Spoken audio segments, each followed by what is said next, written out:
Hello dear student, welcome. तो अभी next topic discuss कर रहे हैं हम लोग बच्चे लोग। तुम्हारा इनडायरेक्ट टैक्सेशन का है ना ये। इसमें क्या है, वैल्यूएशन कस्टम ड्यूटी वाला सब है। तो पहले क्वेश्चन समझते क्या है, आंसर कैसे आएगा बताता हूँ।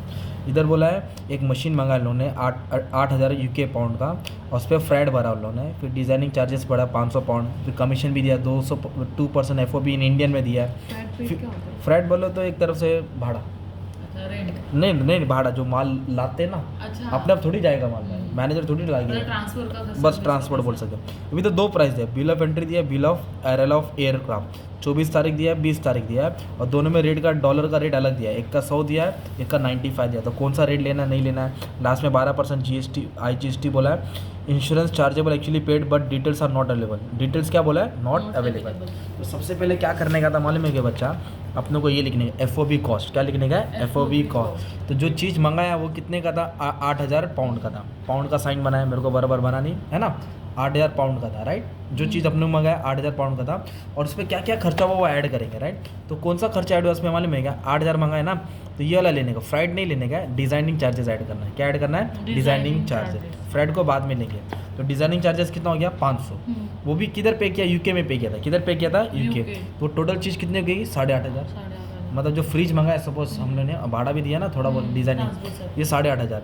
और फिर ना एक्सचेंज रेट कौन सा लेने का मालूम है क्या, देखो डेट ऑफ इम्पोर्ट कभी हुआ 20 फेब को, और बिल ऑफ एंट्री दिया है 24/10, और ये क्या दिया है 20/10। तो जो बिल ऑफ एंट्री है ना वो लेने का तुमको, बिल ऑफ एंट्री का रेट लेना है, बिल ऑफ एंट्री, अराइवल का नहीं लेना, बिल ऑफ एंट्री। तो बिल ऑफ एंट्री में क्या पाउंड था, क्या रेट था, 100 रुपया है ना। बिल ऑफ एंट्री है ना इधर 100, देखो ना 2 रेट दिया ना तुमको इधर, बिल ऑफ एंट्री दिया और एयरक्राफ्ट दिया। बिल ऑफ एंट्री का रेट लेने का कितना रुपया था, 100 रुपये। 1 पाउंड 100 का था। अच्छा अपन ने कितना माल मंगाया, 8,500 पाउंड के हिसाब से है ना। तो 8,500 को 100 से मल्टीप्लाई करेंगे तो इंडियन करेंसी में हो जाएगा ना। 8,000 का जो मशीन मंगाया जिसमें 500 डिज़ाइनिंग दिया, और रेट क्या चल रहा था 100, तो हमने इतना रुपये का माल को मंगाया। इतना रुपीज़ इंडियन रुपीज़ में वैल्यू हो गई इसकी। ओके, कितना हो गया वैल्यू इसकी, 8.5 करोड़ नहीं 85 लाख। कितना हो गया, 8,50,000, 8,50,000 सिंपल। अब इस पर कमीशन ऐड करेंगे। क्या ऐड करेंगे, कमीशन। जो माल मांगना इस पर क्या ऐड करना है, कमीशन। तो कमीशन की क्या कंडीशन बोला, okay, commission payable to local agent 2% of FOB in Indian, मतलब इंडियन रुपीज़ में देना। तो कमीशन किस पे होगा, FOB बोला, क्या बोला, तो 8,000 का था, नॉट ऑन डिज़ाइनिंग 8,000। नहीं नहीं ये 8,000 है ना, FOB 8,000 पे 2%, 8,000 पे 2%, तो 1,600 आएगा। 1600 और 100 क्यों, क्या, क्योंकि एक करेंसी का रेट क्या चल रहा है 100, तो 16,000 क्या हो गया कमीशन। FOB बोला इसके लिए 8,000 लिया ना, तो इसको ऐड करेंगे ना तो अपने को मिलेगा FOB value as per custom, FOB value as per custom. अब इसमें इंश्योरेंस का क्या रूल है मालूम है क्या है, इधर देखो क्या बोला है, insurance charges actually paid but details not available. Details available दिया है क्या, नहीं। जब इंश्योरेंस का डिटेल अवेलेबल नहीं दिया रहेगा, परसेंटेज नहीं दिया रहेगा, तो बाय डिफॉल्ट तुमको ये परसेंट लेना, 1.125%। कितना लेना, 1 ऑफ कस्टम FOB। किस पर लेना, ऑफ कस्टम, मतलब इसके ऊपर 8,66,000 के ऊपर 1.125% इंश्योरेंस चार्जेस। डिटेल्स अवेलेबल है क्या, नहीं।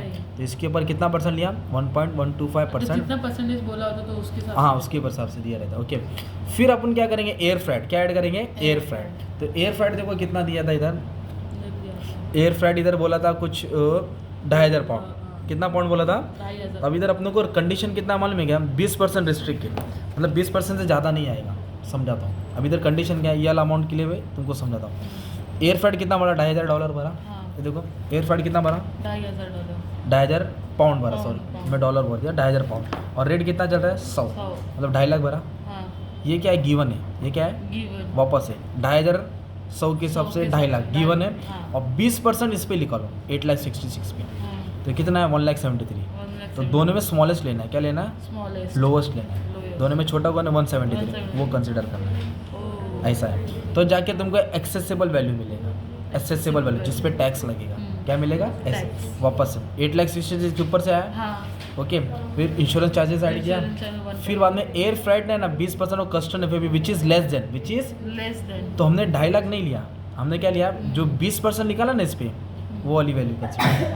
तो ये वैल्यू आ गई कुछ 10,48,942.50, ये होगी एक्सेसिबल वैल्यू।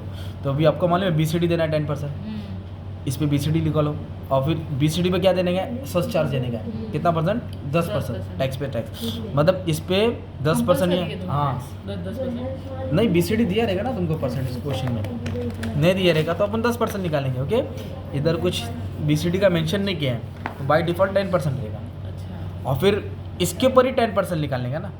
पहले इस पे निकाला तो ये आया, मतलब समझो 10 लाख पे 10%, 1 लाख, 1 लाख पे 10%, 10,000, ये सबको ऐड करेंगे तो ये अमाउंट आएगा। फिर इस पे 12% IGST निकालेंगे, ये तीनों को ऐड करके 12% क्या निकालेंगे, IGST। तो इतना टोटल का माल सप्लाई किया है ना। फिर सब टैक्स को ऐड कर दो, तुमको टोटल वैल्यू मिल जाएगा। सब टैक्स बोलो तो BCD, SWS है ना, IGST, तो टोटल टैक्स उसने इतना पे किया। सब ऐड करके हाँ, ये तुम्हारा टॉपिक रहेगा ना, ये ऐसे टाइप के सम आते हैं एग्जाम में। ओके, बिल ऑफ एंट्री करके दिया रहेगा, अराइवल दिया रहेगा, इंटीग्रेटेड टैक्स लास्ट में निकालना है, इंश्योरेंस चार्जेस दिया है, नॉट अवेलेबल, इसके लिए 1.125 लिया हमने है ना by default. Okay, thank you very much and all the best for exam.